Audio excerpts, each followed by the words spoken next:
Pourquoi tu as décidé de faire ce métier? Quand j'étais jeune, j'aimais ça dessiner, j'aimais ça faire de la peinture, j'aimais ça les arts en général. Je savais que je voulais faire quelque chose qui avait rapport avec le dessin, avec les arts. Plus tard, au cégep, j'ai découvert d'autres artistes aussi, d'autres artistes québécois. À un moment donné, j'ai compris que pour atteindre ce niveau-là, faire des choses aussi merveilleuses, il fallait consacrer sa vie à ça, il fallait faire ça à temps plein, pas la fin de semaine, mais tous les jours de la semaine.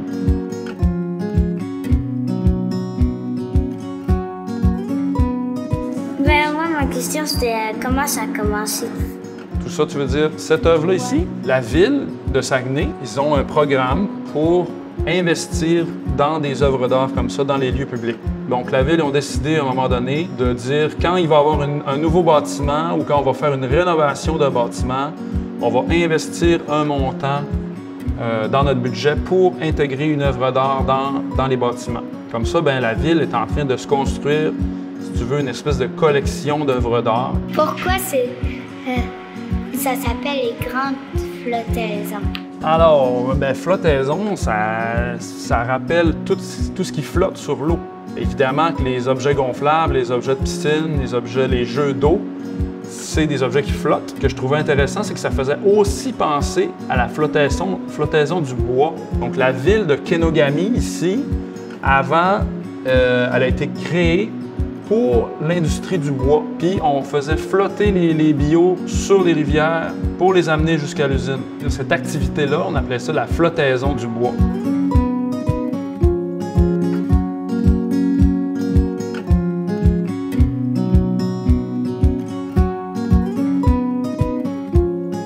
Toi, c'est quoi ta bouée préférée que tu as dessinée dans tes œuvres?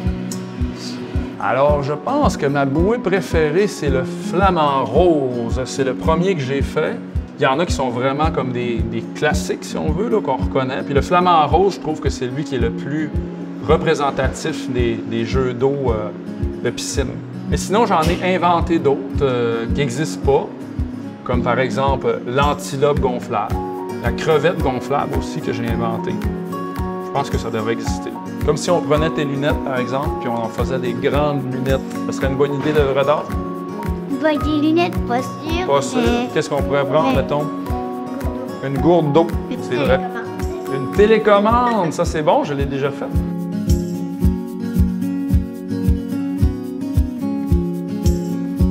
Est-ce que vous pensez que c'est bien, comme ça, d'avoir des œuvres dans des lieux publics? Ouais. C'est une bonne idée?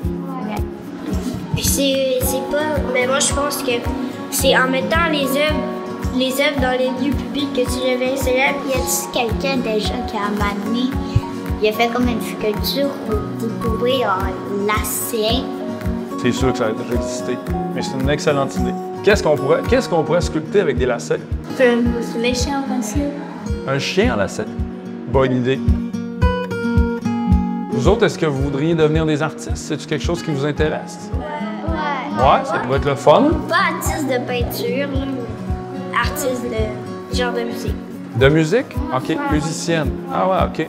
Mais vous savez qu'aujourd'hui, là, c'est tellement rendu, toutes les sortes d'œuvres d'art, ils se mélangent ensemble pour faire des nouvelles disciplines. Vous saviez pas ça, hein?